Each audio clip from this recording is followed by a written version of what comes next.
जय श्री कृष्णा, राधे राधे। आज आप लोग सुनेंगे ज्योतिया व्रत की कथा। आप सभी माताओं बहनों को जीवित पुत्रिका व्रत की हार्दिक शुभकामनाएं।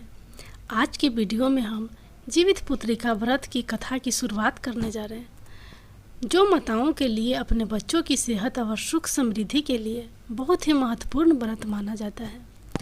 जीवित पुत्रिका व्रत कथा शुरू करने से पहले हम सब भगवान जीमूतवाहन को नमन करते हैं और उनकी कृपा प्रदान करते हैं। अपने बच्चों की रक्षा के लिए और उनके सुखद भविष्य की कामना से रखा जाने वाला जीवित पुत्रिका या जितिया व्रत बहुत ही विशेष होता है। इस दिन माताएं अपनी संतान की रक्षा और कुशलता के लिए निर्जला व्रत रखती हैं। यह व्रत बहुत ही कठिन होता है और इस व्रत के नियमों का पालन पूरे 3 दिन तक किया जाता है। जीमूत वाहन के नाम पर भी जीवित पुत्री का व्रत का नाम पड़ा है। तो आइए सुनते हैं जीवित पुत्री का व्रत की कथाएं।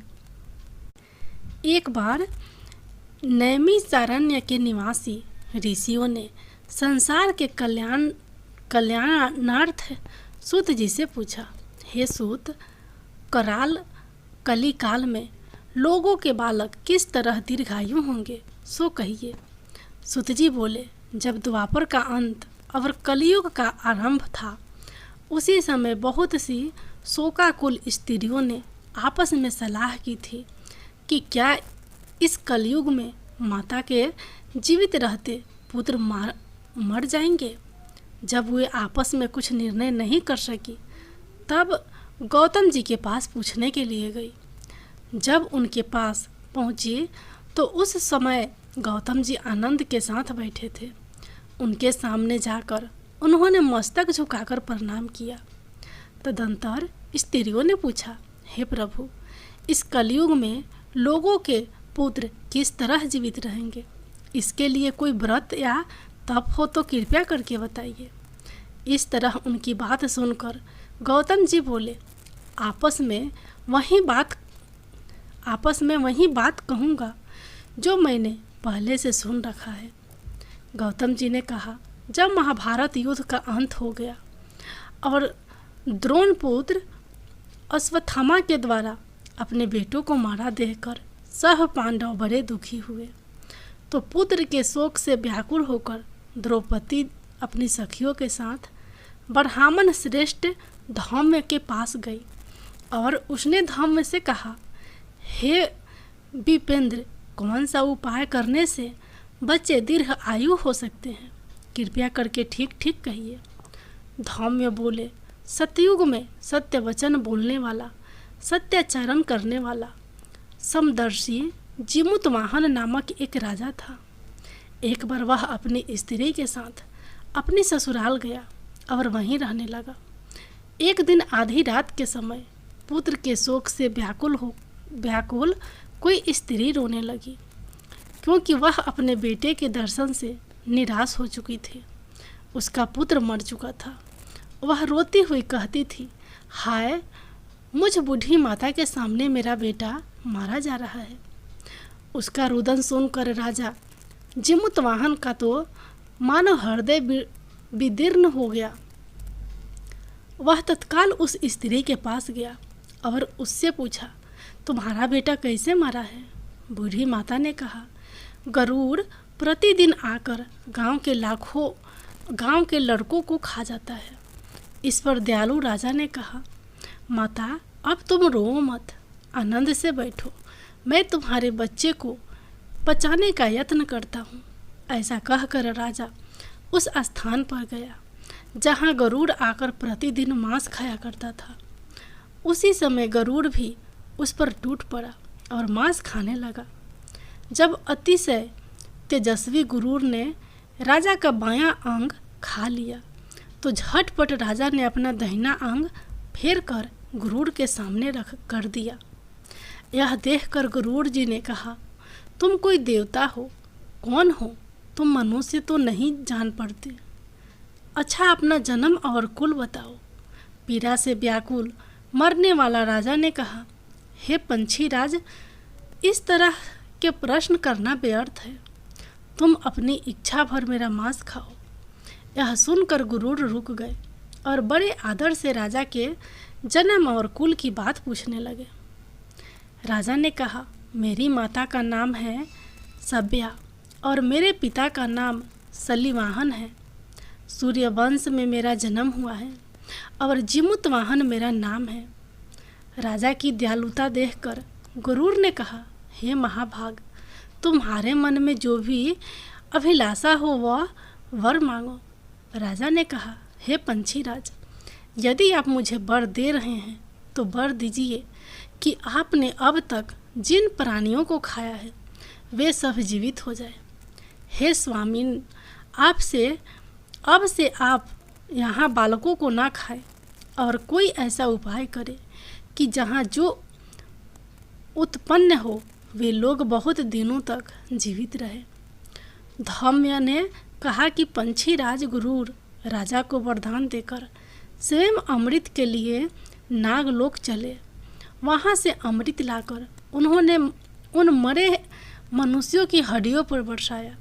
ऐसा करने से सब लोग जीवित हो गए जिनको कि पहले गुरूर ने खाया था। राजा के त्याग और गुरूर की कृपा से वहाँ वालों का बहुत कष्ट दूर हो गया। उस समय राजा के शरीर की शोभा दूनी हो गई थी। उस समय राजा की दयालुता देखकर गुरूर ने फिर कहा, मैं संसार के कल्याणार्थ एक और वरदान दूंगा। आज असीमान कृष्ण सप्तमी है से रहित शुभ अष्टमी तिथि है। आज ही तुमने यहाँ की प्रजा को जीवन दान दिया है। हे वत्से, अब से यह दिन ब्रह्म भाव हो गया है, जो मूर्ति भेद से विविध नामों से विख्यात है। वहीं तैरलोक से पूजित दुर्गा अमृत प्राप्त करने के अर्थ में जीवित पुत्रिका कहलाई है।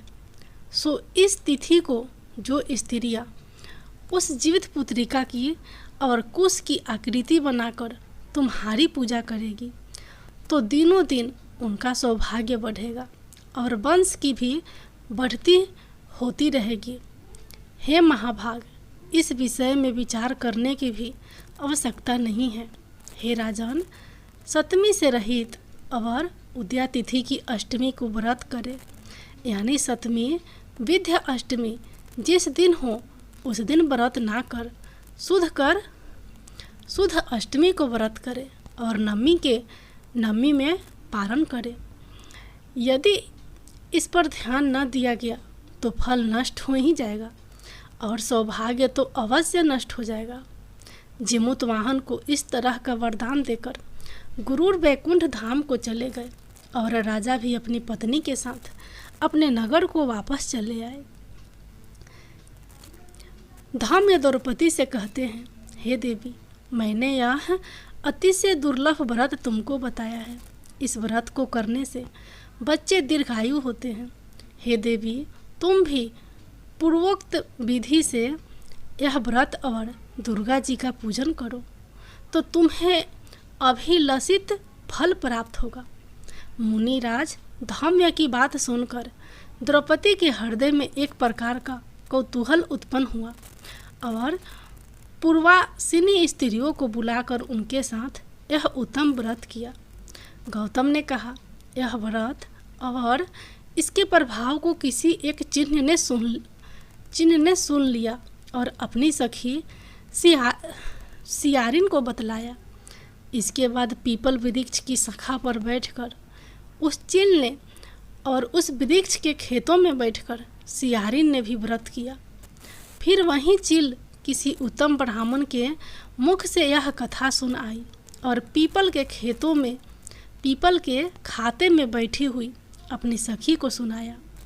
सियारिन ने आधी कथा सुनी थी कि उसे भूख लग गई और वह उसी समय 100 से मरे शमशान में पहुंची।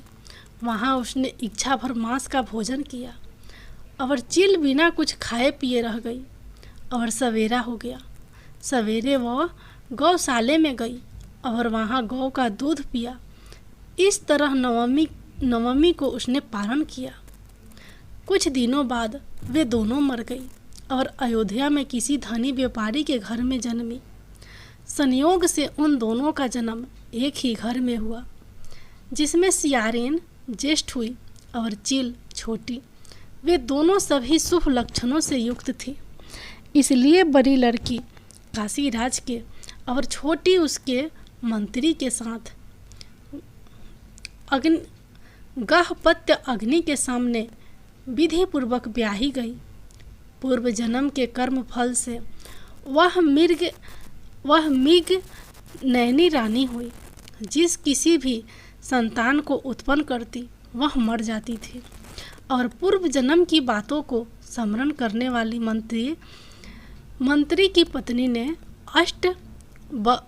वसुओं के सदस्य तेजस्वी 8 बेटे उत्पन्न किए और सभी जीवित रह गए। अपनी बहन के पुत्रों को जीवित देखकर ईर्ष्यावश राजपत्नी ने अपने स्वामी से कहा कि यदि तुम मुझे जीवित रखना चाहते हो तो इस मंत्री के भी पुत्रों को उसी जगह भेज दो जहाँ मेरे बेटे गए हैं, अर्थात इन्हें मार डालो। यह सुनकर राजा ने उस मंत्री के पुत्रों को मारने के लिए कई प्रकार के उद्योग किए, पर मंत्री पत्नी ने जीवित पुत्रिका के पुण्य बल से बचा लिया। एक दिन राजा ने अपने आदमियों से उन पुत्रों का सिर कटवाकर पिटारी में रखवाया और वह पिटारी उनकी माता के पास भेज दिया, किंतु वे 8 सिर बेशक कीमती जवाहरत हो गए और भले चंगे वे 8 लड़के अपनी माता के पास वापस चले गए। उनको जीवित देखकर राजपत्नी को बड़ा विस्मय हुआ।